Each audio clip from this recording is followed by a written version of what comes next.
ഇവിടെ തന്നെ ഉണ്ടായിരുന്നു. ശരിക്കും നോക്ക്. ശക്തി ശക്തി ശക്തി, അവളെയും കാണുന്നില്ലടാ. നോക്കടാ, ഇവരിത് എവിടെ പോയി തുറഞ്ഞടാ?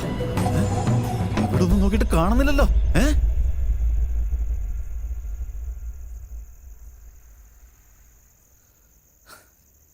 ഇനി എന്റെ സഹായം വേണം തോന്നുന്നില്ല. എന്നെ കൂട്ടിക്കൊണ്ടുവന്ന അവനാ, പണത്തിനാവശ്യം അവനാ. ഞാൻ നിന്നെ രക്ഷപ്പെടുത്തിയെന്ന് വിചാരിച്ചാൽ മതി. ഇവിടെ മുതൽ നിനക്ക് നിന്റെ വഴി, എനിക്ക് എൻ്റെ വഴി. നീ ഹാപ്പി ആയിട്ട് വീട്ടിലേക്ക് പോകാൻ നോക്ക്. കാണാം.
ഇനിയും പോയില്ലേ?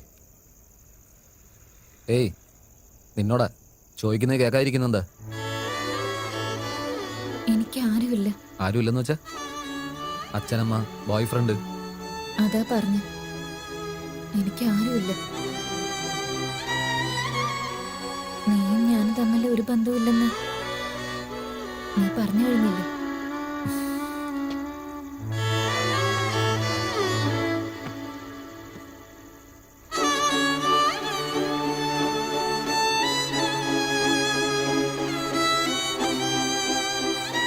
എൻ്റെ കൂടെ വാ.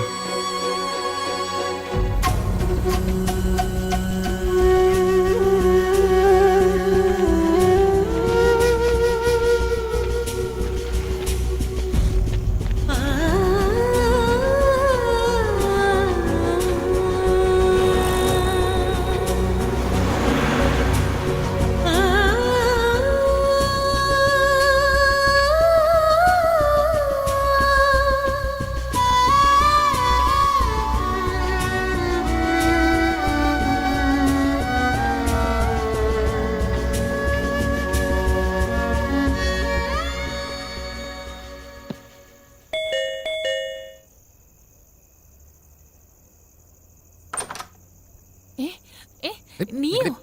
വിട്. ഒരു മിനിറ്റ് പറയുന്നു കേക്ക്. എന്തിനാ പിന്നെ ഇങ്ങോട്ട് വന്നേ? ഇതാ കാര്യമല്ല, വേറൊരു കാര്യമാണ്. പോകാനല്ലേ പറഞ്ഞത്? ഒരു ചെറിയ ഹെൽപ്പിനാ. ഇല്ല, പറ്റില്ല. പോവാൻ നോക്ക്. എനിക്ക് വേണ്ടിയല്ല, ഈ പെണ്ണിന് വേണ്ടിയാ. പ്ലീസ്.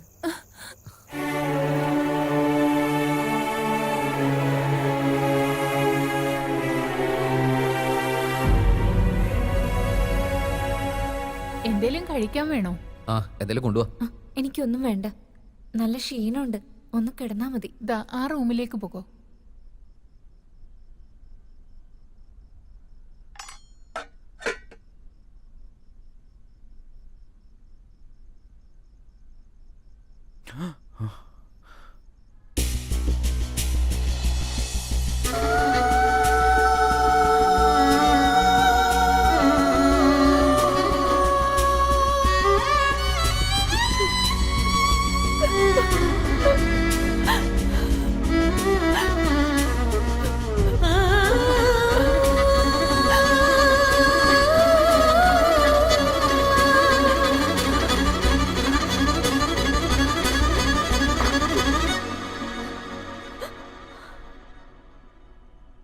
നിർത്തിക്കളഞ്ഞ് അറക്കടി. എന്താ എന്താ പറ്റിയേ? നിങ്ങൾക്ക് ചാവാൻ എന്റെ വീടേ കിട്ടിയുള്ളൂ. എന്റെ ഭർത്താവ് അങ്ങനെ പറഞ്ഞ എന്നെ ഒന്നും കൊല്ലും. മിണ്ടായിരിക്കടി. എന്നോടോ? എന്നെ തന്നെ ഇതെന്റെ വീടാ. കൊന്നുകളയും ഞാൻ. ഒരു 5 മിനിറ്റ് അവിടെ പോയിരിക്കെ. നിന്നെ ഞാൻ പിന്നീട് ഡീൽ ചെയ്യാം. എന്താ പുതിയൊരു നാടകം? ഇവിടെ വെച്ചല്ല, ആത്മഹത്യ ആയിരുന്നെങ്കിലേ ആ കുടിൽ വെച്ച് ചെയ്യായിരുന്നില്ലേ? ഞാൻ എന്തുകൊണ്ട് ഇങ്ങനെ ആയി എന്നറിയാമോ? അറിയാം. നിന്റെ അച്ഛൻ നിന്റെ അമ്മയെ പറ്റിച്ചിട്ട് പോയതല്ലേ? നിന്റെ അമ്മ ചെറിയ വയസ്സിൽ തന്നെ മരിച്ചിട്ടും ഉണ്ടാവും. ബോയ് ഫ്രണ്ട് നിന്നെ ഉപയോഗിച്ചിട്ട് വിട്ടിട്ടും ഉണ്ടാവും. ഇതിൽ കൂടുതലെല്ലാം പറയാനുണ്ടോ?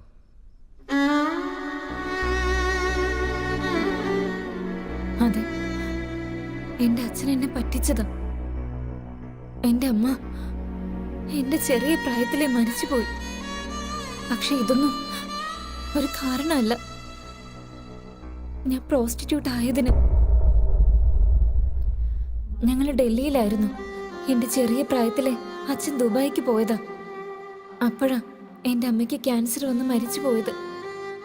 എന്റെ അച്ഛൻ വേറൊരാളുടെ കൂടെ കൂടിയത് കൊണ്ട് അച്ഛൻ എന്നെ തിരിഞ്ഞു പോലും നോക്കിയില്ല. ഞാൻ കഷ്ടപ്പെട്ട് പഠിച്ചിട്ട് ചെറിയ ചെറിയ ജോലിയൊക്കെ ചെയ്ത് ജീവിക്കുമായിരുന്നു.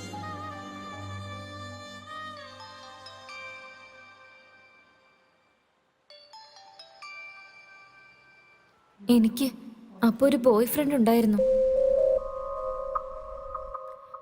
ഞാൻ പറഞ്ഞല്ലേ എനിക്ക് വരാൻ പറ്റില്ലെന്ന്. എനിക്ക് ഓഫീസില് ഒരുപാട് ജോലിയൊക്കെ ഉള്ളതാ.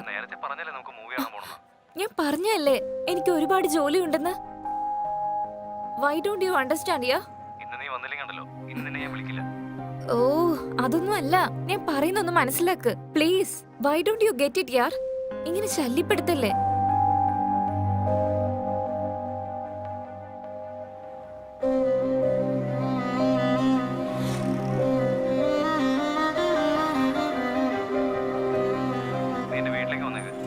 അതെ, എന്റെ ക്യാബ് വന്നിട്ടുണ്ട്. ഞാൻ നിന്നെ പിന്നെ വിളിക്കാം. ഓഫീസിലെത്താൻ ഇപ്പൊ തന്നെ ലേറ്റ് ആയി. യാ ഓക്കെ, എന്നാ ശരി വെച്ചു. നീ എന്നെ വിളിക്കണ്ട. ഞാനും ഇനി നിന്നെ വിളിക്കാൻ പോകുന്നില്ല. ഓക്കെ?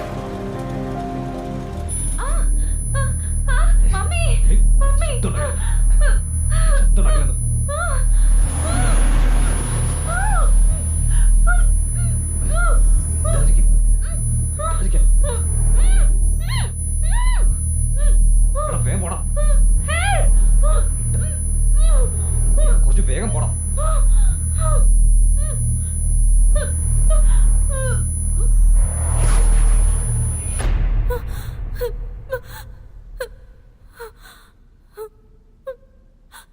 കരയിലെ മോളെ, കരയിലെ മോളെ.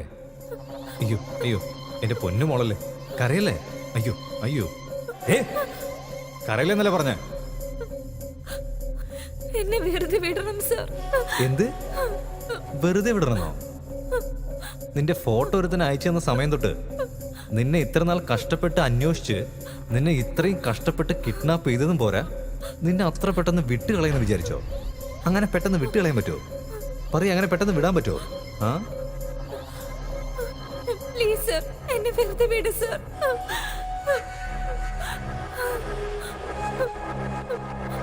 പ്ലീസ് സർ, പ്ലീസ് എന്നെ വിട്. ബോസ്,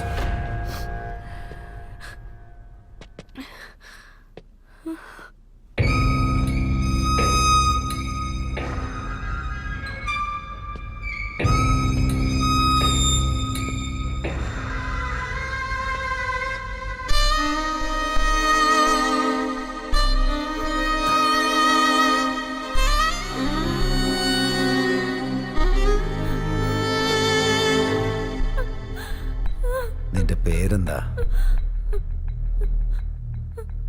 പറയേ. സീത. സീത. മൈസെൽഫ് രാവണൻ.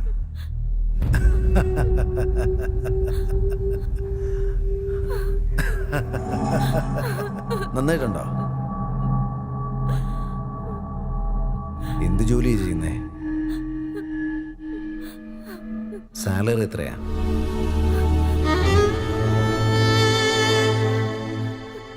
30,000. 30,000? അത് മതിയോ നിനക്ക്? ഡാ, നിന്റെ ചെലവ് എത്രയാടാ? 1,00,000 രൂപ. മനസ്സിലായ? 1 lakh. എൻ്റെ കൂടെ ജോലി ചെയ്യേ, ലക്ഷക്കണക്കിന് രൂപ ഉണ്ടാക്കാം.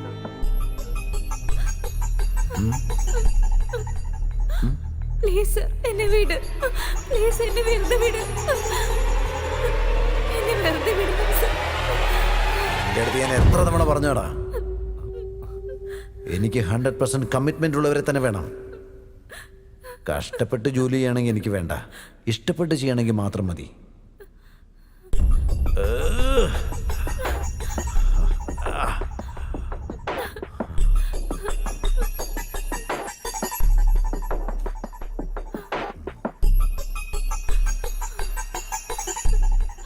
കൺവിൻസ് ചെയ്യേ.